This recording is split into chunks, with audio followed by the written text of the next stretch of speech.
Ya Rabbim, dualarım yatan evliya şahitlerimin huzurunda sizlerin merhametinedir. Hayata küsen biricik kızım Leyla'nın bir an önce aramıza dönmesi için size sığındım. Memleketimizden buralara kadar gelmemiz, tek varlığımız biricik kızım Leyla içindir. Size sığındık. Buralarda şifa bulmaya geldik. Kızımızı bize bağışla. İnanıyorum ki burası ona iyi gelecektir. Amin. Kenger var taze. İyi işler açılır. Abla. Buyur abla. Abla kenger var. Abla kenger al. Kenger al abla. Kenger şifadır abla. Kenger ilaçtır be abla. Bak hele. Hadi abla, bir tane al be abla. Ha, onlardan geç. Hadi abla al. Ne zaman gelecek? Kenger sakızı abla. Otobüs yarın sabah gelecek. Öbürü hangisi Sağ ol abla. gelecek? Abla paranın üstü. Abla paranın üstü. Abla paranın üstünü Oğlum iki almadın tane abla. de bana ver.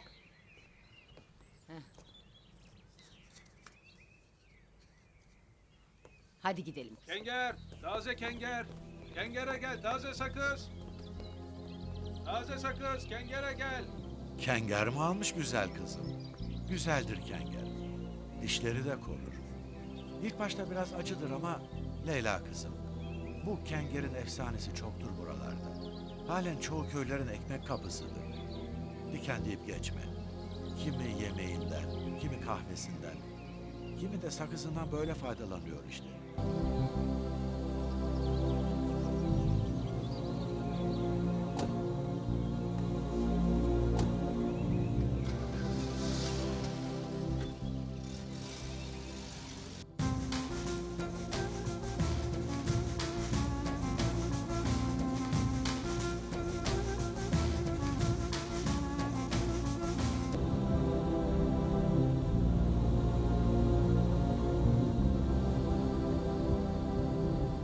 Nasıl? Hanım kızıma buranın havası iyi geldi değil mi? Durumu iyi. Doktorlar buranın havasının suyunun Leyla'ya iyi geleceğini söylediler. Zaten buraya gelmeme kızım sebep olmuştu. Benim de bir asker arkadaşım vardı, Karadenizli. O da hep bana Karadeniz'e gel, orada balıkçılık yapalım derdi. Sizleri görünce arkadaşım aklıma geldi. Öyle hocam. Asker arkadaşım Ali'ye hep askerdeyken ben derdim. Karadeniz'e gel, orada beraber balıkçılık yaparız derdim. Ama kısmet tersi. Şimdi ben Ali'nin memleketindeyim. Ali ile balıkçılık yapıyorum. İşte her şeye bir vesile mutlaka vardır. Kısmet. Yalnız Ali Bey değil. Kardeşim Leyla ile beraber siz de burada kalmamıza vesile oldunuz hocam.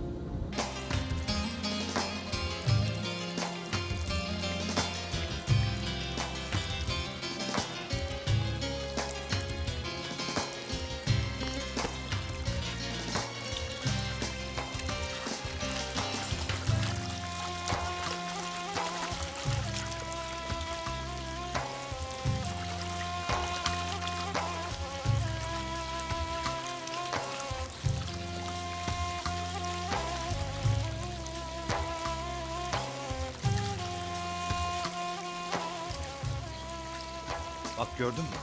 Artık iyiye gidiyor sayılır. Bak balık besliyor.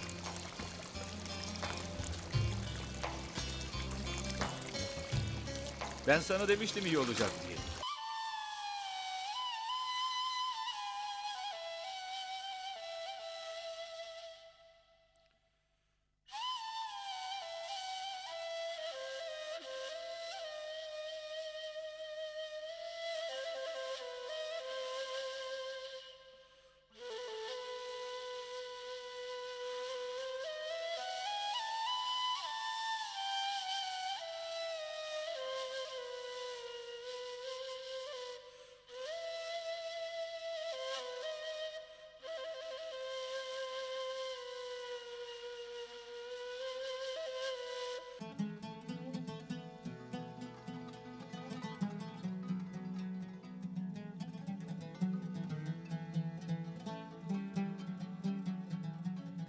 Onu böyle iyi görmek her şeye değer.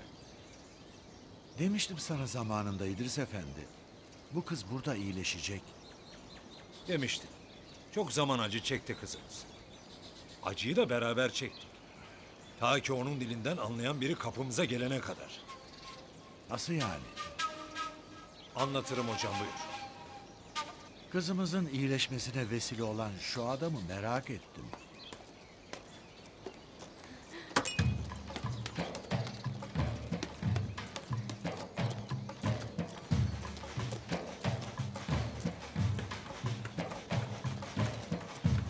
Bu at Poyraz.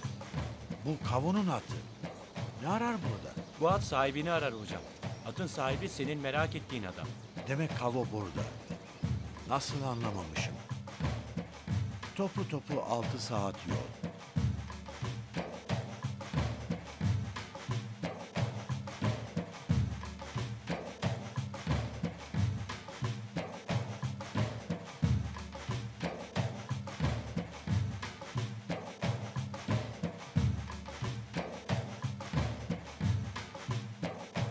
Hep derler.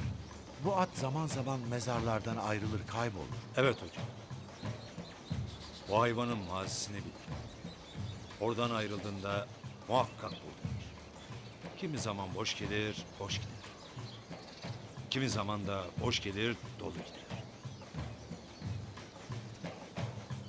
Yani kavuyu çocukların mezarlarına götürür, getirir. Bugüne kadar niye söylemediniz? Niye haber vermediniz kavo buradadır diye? Çok söylemek istedim ama kavu hep bize yemin verdi. Ona söz verdik bir kere hocam. Beni ona götür. Tabii buyurun. Buyurun gidelim.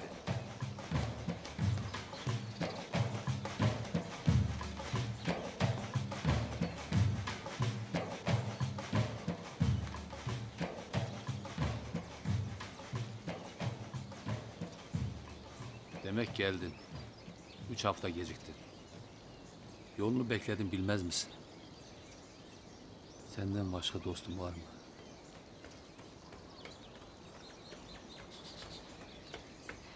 Nedir Poyraz? Nedir bu Leyla'nın hali?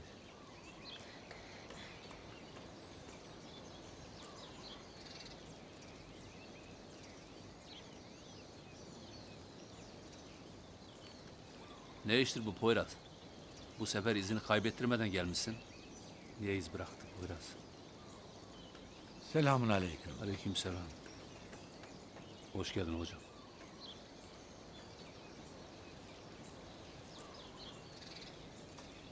Poyraz'ı suçladığını hissediyorum. Poyraz beni getirmedi. Sadece karşılaşmamız bir tesadüf. Nasılsın Kavo? Unutabildin mi bari? Ne mümkün unutmak hocam. Yine de yüzünü gülüyor görmek mutlu ediyor beni.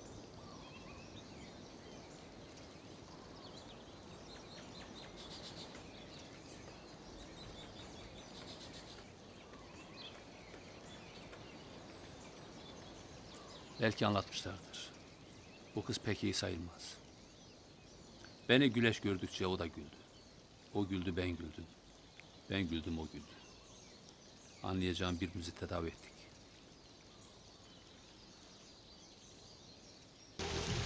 Kavo.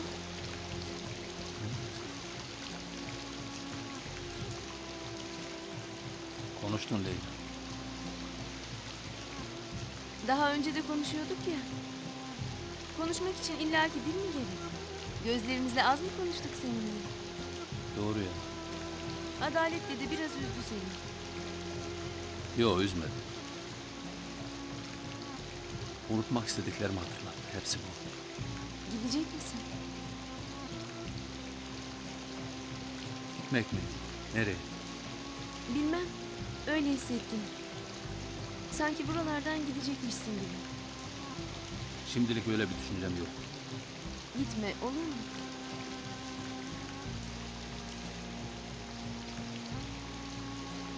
Dedim ya, zamana bağlı.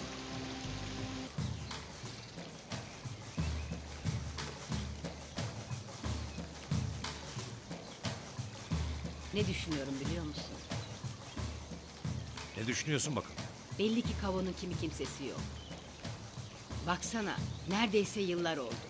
Ne arayanı var ne soran. Bir adalet emmi tanıdı o kadar. O bile kim olduğunu bilmiyor.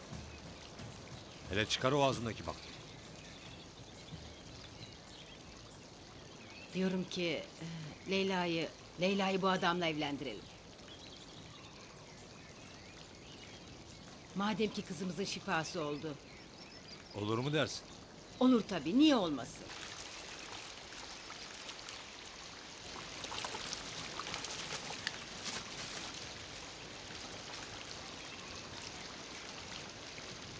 Kolay gelsin.